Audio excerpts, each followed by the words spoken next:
structure that dictates their priority.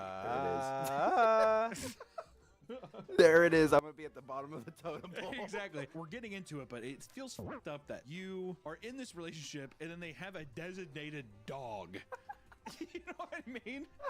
It's like, yeah, you get the sometimes. You know, on a blue moon on Christmas. What about Kwanzaa? Do keep pushing your luck, pal. For example, a primary relationship may form between the two that spend the most time together. They may even get married, live together, and have children. And for the secondary relationship, they often receive less time than the primary, as well as having less influence in making decisions. I have a full relationship, and this is just my dog that gives me gifts and I get attention from when I'm tired of my primary. This does not feel like the most selfish thing imaginable. Only one person is benefiting from everything.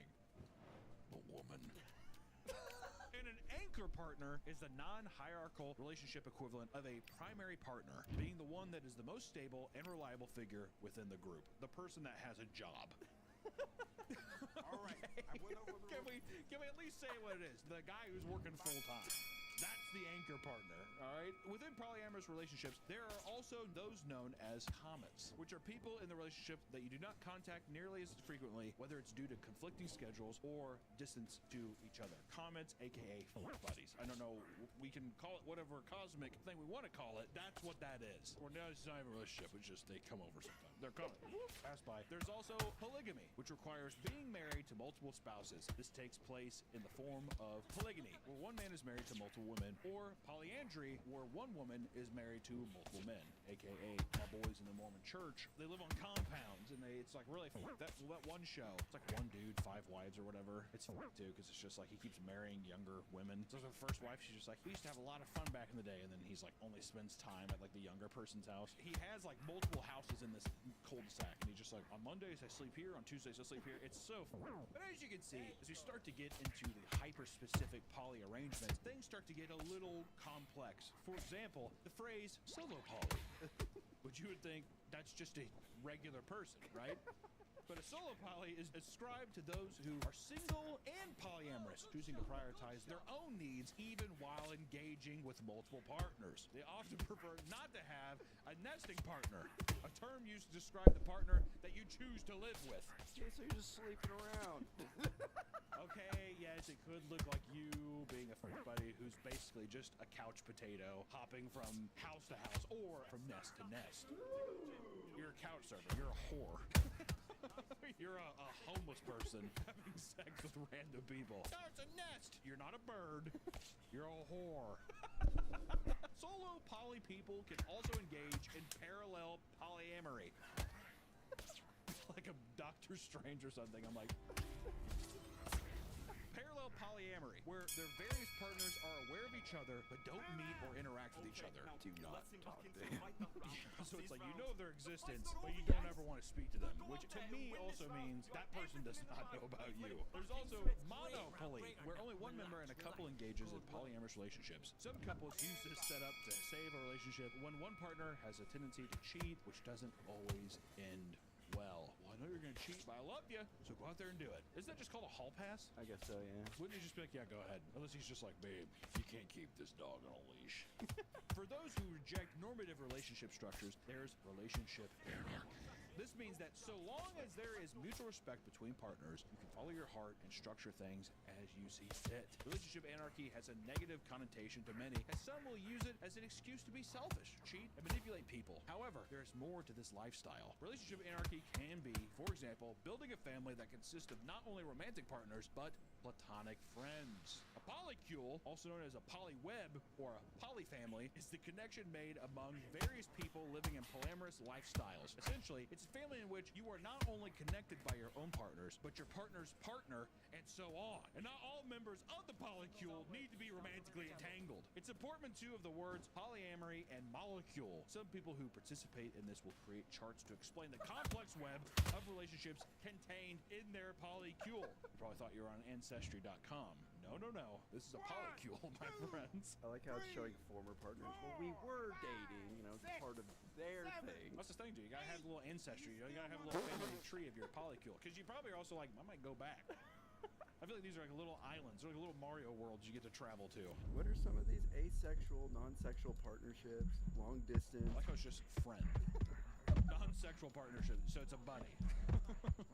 I'm gonna say every one of my employees now, I'm in a polyamorous relationship with all of them. That's what I was gonna say. That'd be kind of fucked up. If just like I'm just friends with these guys. No, you're in the polycule. If I went over to my buddy's house and we were like, yeah, we watch football and we drink beers, and I look over and there's a pack board that's at a polycule and my face is on it, I'm gonna be pissed. But this can result in a tight-knit family-like dynamic that consists of multiple different relationships who are on romantic or friendly terms, known as pigeon table polyamory. Some polycules keep their relationships fairly separated and private, but are still comfortable occasionally meeting up without responsibility or fully merging the two groups lives together. This is known as garden party polyamory. It borders on cult-like mentality. A little, yeah. We can also talk about compersion, which is the feeling happiness on behalf of your partner who is in another relationship. The word frugal is an informal and playful variation of the word. All right, so I just a lot of poly talk. I'm gonna be throwing a lot of shit at you. I'm getting lost myself. I'm getting lost in the sauce. Metamor, which is your partner's partner, whom you are not directly engaged with romantically or sexually. This is like the person my partner's partner. So it's like I'm in a relationship with her, but she goes and meets up with her other boyfriend at Taco Tuesday, whatever, El Sombrero. Yeah, exactly. We also have the unicorn, which is a woman, usually bisexual, who wants to be in a relationship with both the man and the woman that are together. Unicorn hunting refers to the heterosexual couple's pursuit in finding that person. You are a unicorn. How does that feel? Special. That feels kind of sick that you're a unicorn. Would you reconsider if they would have told you you're a unicorn? Yeah, maybe if they use that language. If he wouldn't have said he wants to touch your balls, why that? As a test, I think, of just like he's attracted to you, so we'll start off slow. We'll start off slow. He's gonna slap your balls around like a boxer on those bags.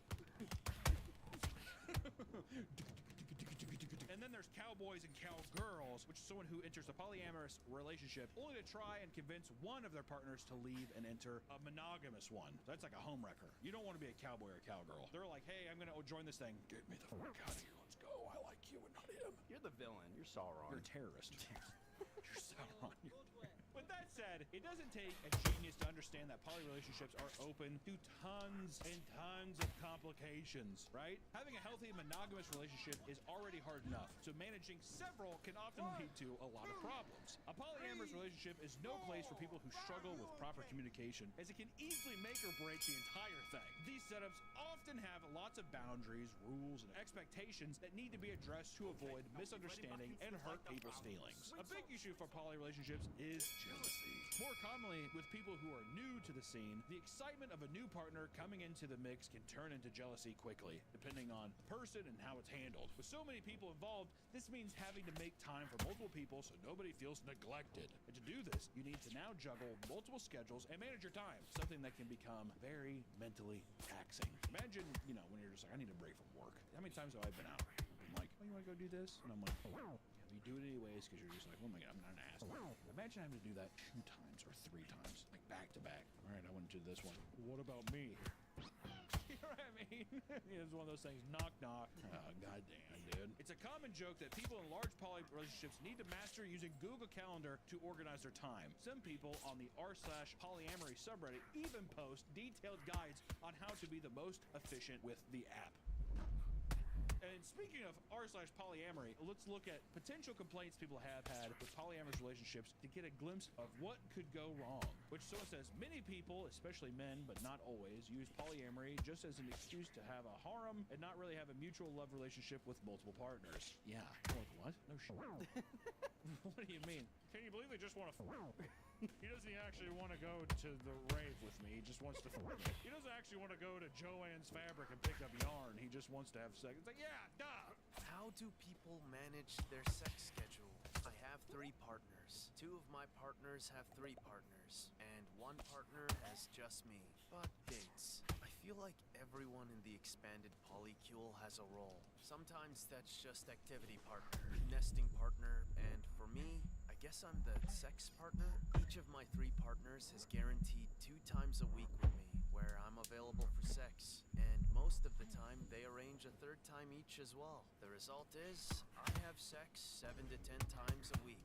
I kinda don't want to have sex this much, but at the same time, I'm so used to it now that I also get antsy if I've gone more than 12 hours without sex. My partners get a little sad if They think one of my other partners is having more sex. So there is definitely a little competition going on.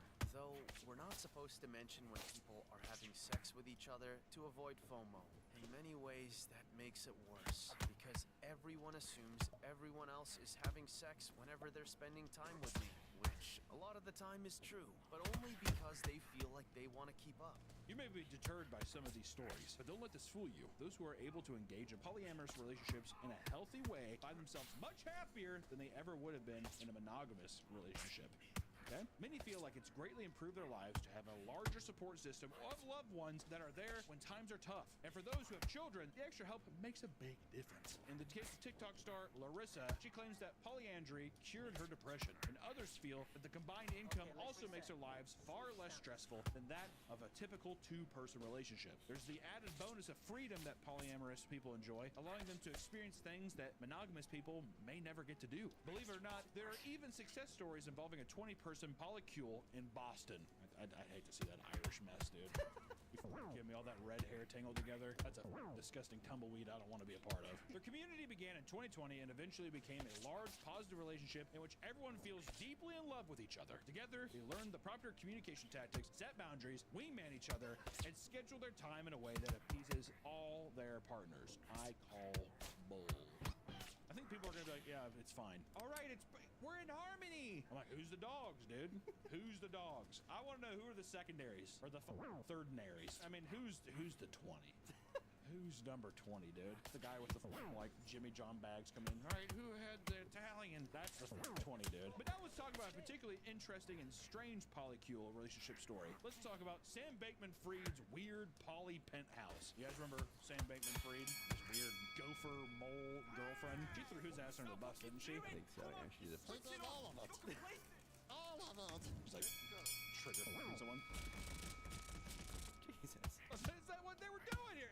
You'll find out. Sam Bankman-Fried, known as a cryptocurrency prodigy, became wrapped up in one of the biggest financial scandals in recent history. In 2019, he founded FTX, a massive cryptocurrency exchange and hedge fund. During its peak, it was one of the most successful cryptocurrency exchanges in the world, averaging $10 billion in trading volumes per day. This all collapsed, however, when it was discovered that CEO Sam Bankman-Fried was misusing the funds from his customers. In short, tons of investors began pulling out of FTX, but they did not have the money, leading to its bankruptcy. Fried was later sentenced to 25 years in prison. Something that was revealed amidst the chaos was that Fried and his other company executives were involved in a wild polyamorous lifestyle. So funny. Supposedly, they all operated out of a luxury penthouse in the Bahamas within a 10-person polycule relationship. Caroline Ellison, the CEO of Alameda Research, was allegedly involved as well, writing graphic blog posts on Tumblr about it.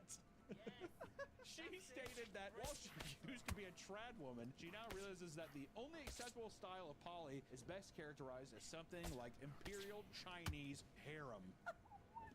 You can't be busting out Imperial Chinese harem and they're not smoking the opium pipe. Those motherfuckers definitely have like an 86-year-old Chinese dude in the back who's just like, and like passing the stuff along. And they're all like lounging on big like satin purple pillows. And that gopher chick's rolling around. That gopher chick freaks me out, dude. She goes on to say that she thinks all relationships should have a hierarchy where there should be a, and I quote, vicious power struggle for higher rank. Like, imagine your relationship right now, your partner looking at you and saying there should be a vicious power struggle for higher ranks in a relationship. It's like, how tall are we going here? You know what I mean? That's a billionaire activity, though. You know what I mean? That's billionaire mindset. We have to crush them all like each other, like, just survive nuclear winter together. I was gonna say, this feels just very, like, power trippy. Like, I want people to be fawning over me. Yeah, I think it's the jealousy thing. Today, I'm the top dog. I'm not the grunt anymore. But, you know, the power struggle changes. Who knows? In a particularly cringy Tumblr post, she chastises boy positivity posts on Tumblr, detailing what she finds attractive in men. One being, quote, controlling most major world governments. Now, that is attractive. This is her, right? Yeah. I'm gonna be the top dog. Looks like she was beat with a wiffle ball bat. Can I just say that? Can I be so bold? You know what? I'm gonna be rude because she's a former crook. Within their polycule penthouse, they took copious amounts of drugs. There's the opium den. Copious amounts of drugs and swap partners as they pitch billion-dollar ideas. They take stimulants in the morning and sleeping pills at night. And a high society figure in Miami describes his experience meeting them at a crypto conference, stating that they smelled horrible and spent the night popping pills like a bunch of frat bros. You look at Sam Bankman-Fried, you know that motherfucker smells like yeast. He's this little sweat lord. Yeah, you ever smell like old rye bread? That's what I imagine. Face was like just like dry, I don't know, marbly. And it goes without saying, but while there are many success stories in the world of poly relationships, some are darker and have ended much more grim. Like Ezra Miller's polycule cult. People haven't talked about Ezra Miller in a bit. Remember Ezra Miller? He's so cute. Remember him as the Flash? Ezra Miller, most recently known for his role as the Flash, was put under intense scrutiny around 2020 over claims that he was operating a commune in Iceland, among other things. While Miller has talked about his polyamorous lifestyle in the past, one of his friends opened up to reporters about how his actions more resembled a patriarchal dictatorship. And another referred to it as court harem. The power controlling world governments. I'm the Flash. He rented out an Airbnb in inviting all sorts of friends and artists to come down, some of which being spiritual advisors.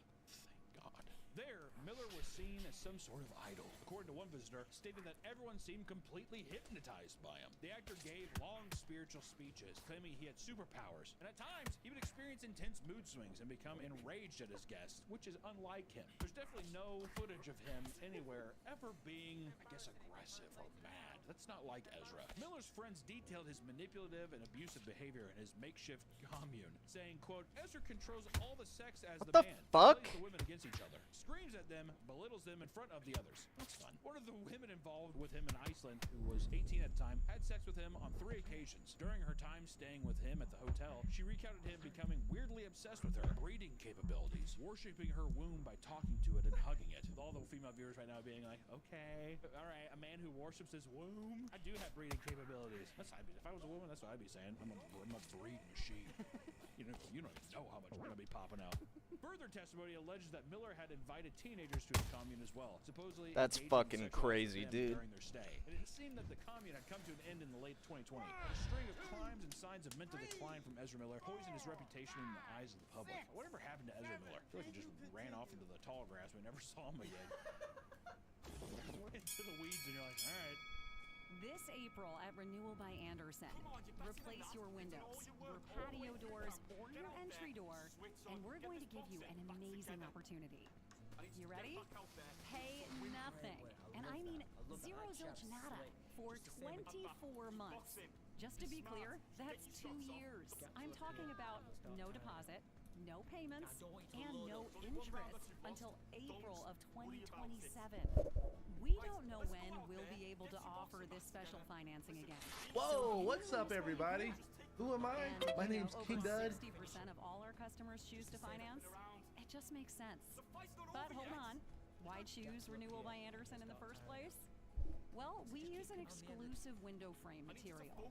It's called... But in some cases, toxic polyamorous relationships have ended in death. In 2018, 31-year-old Aline Sadine's battered body was found on the side of a road in Florida. According to Sadine's close friend, Aline had been entangled in a throuple, or triad, as we know, between 2 partners, Zachary Abel and Christina Araujo. Zachary Abel, over time, became jealous over the amount of time that Aline and Araujo would spend together. He was unable to adjust to the new arrangements he agreed upon, turning to physical violence. Aline was terrified of Abel at this point, but was too scared to call the police because Araujo's father worked in law enforcement. Her close friend constantly pushed her to leave the relationship before things could escalate, but it was too late. Her body was found, covered head to toe in bruises after being tortured and killed by the couple. Investigators found the motel room covered in blood, putting the pieces together quickly before discovering What the body. fuck? 2 of them were convicted and arrested. Araujo was sentenced to 20 years and Abel was sentenced to life in prison.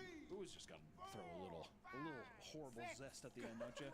Instead of putting a cherry on top, we just shoot like the liquid that's in a mustard. You know when you have mustard, it shoots out the mustard piss before the actual sauce. It's like a very fine cake. You're like, oh wow! Instead of a cherry, mustard piss all over it. Now it goes without saying that lots of these crazy stories are the worst case scenarios. They're not indicative of the average poly experience, right? That being said, this type of lifestyle certainly isn't for everyone. It takes a certain kind of person to be able to mentally and emotionally handle being with multiple people at the same time. If you're interested in a polystyle relationship, do your research. If you jump in blind, you're probably gonna get burned. If I was in a relationship where I had 2 girls, I don't think I'd ever be jealous of the girl. Yes, you would. What? Yeah, you would. If I was dating 2... Yes, I understand. If you're dating 2 people that you're like, actually, I think that the girl's getting along would be hot. That's what you're saying. You 100% would, especially if you're the secondary, as you said you would have been, right? Then at one point you're like, well, I'm not like that's their relationship, and I'm just here. And every once in a while I get to have sex with them, which is cool for a bit. But then I think after a while you're gonna be like, I feel bad. Also, she would sit there and you would get in your head, especially as a man, you get in your head, dude. Do one of those things where she's just like, yeah, well, I have to finish myself off. Not like with Stacy or whatever, you know? Oh, exactly. You're like, am I not as good? She's like, no. That's how it would be. You said you really think that you wouldn't be jealous? To me, it's like, oh, if she... That's fell in love with insane, a bro. guy, that would hurt. What I'm really hearing, Nick, is being like, I don't have to worry about my being too small. That's exactly what this is. There's no way her bigger than my dick. At least I don't think. I'm stopping this recording. Thank you so much for watching today. I appreciate you. That's We'll see you in the insane. next one. Tell your boyfriend and your girlfriends and your poly relationship I said hi.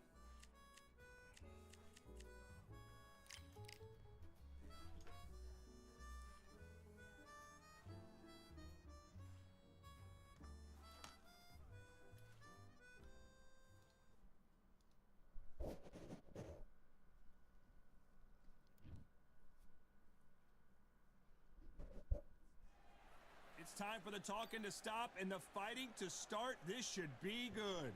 I'm Todd Grisham. Next to me is Johnny Nelson. You tried to give me the slip, didn't you, my friend? There was no way I was gonna miss this. It's time for our tale of the tape. Up first, Larry Holmes. Weighed in at 226 pounds. He stands 6 foot 3 inches tall. And he'll be taking on Vitaly Klitschko, 6 foot 7 inches tall and 248 pounds. There's a mad weight difference here. You know what? You're looking at power, you're looking at speed, you're looking at all these things you've got to take into account. When they land, it's going to feel like a mule's kick. If we go into a full-scale trade war. Look, it's really ugly. Here comes Dr. Iron Fist Vitaly Klitschko. Here comes one of the greatest fighters ever to come out of Ukraine. Talk about an intimidating specimen. Look at the weight. How much weight are you going to give away to fight? He's planning on kicking people. Don't know the purpose of the tariffs. They're obviously to negotiate better trade deals. How do you not know the purpose of them? He said the purpose of everybody. Like, what? Tax revenue from Americans paying more at Walmart and Costco and putting that into tax cuts for the wealthiest Americans. It's totally gross, and it's putting us on the brink of a recession. Could cost us tons of money. I don't see how you can make an argument that this is beneficial for the wealthiest Americans when 90-something% of the stocks or something like that are owned by 8% of the population. So how is it that 8% of the population that are the richest people that have this massive amount of the stocks, how is this beneficial for rich people? I feel like, if anything, this is a massive L for rich people. Capturing jobs as we get into this trade war. It's a really disturbing policy. I hope he backs off. But Kevin, he said there's a lot of... Is that an accurate number? Yeah. I mean, and also, like, well, here's a good way to look at it. If you look at the stock market and you see Tesla going up $200 after Donald Trump won the presidency, I don't see how anybody can tell me that stocks are real when Tesla goes up that much just because Donald Trump becomes the president. Really, it's a bullshit number to begin with. Deals that they're literally kissing his ass was the phrase he used, you know, very eloquently. Okay. Where are the deals? 104% tariffs in China are not enough. I'm advocating. All right. 400%. I do business in China. They don't play by the rules. They've been in the WTO for decades. They have never bought.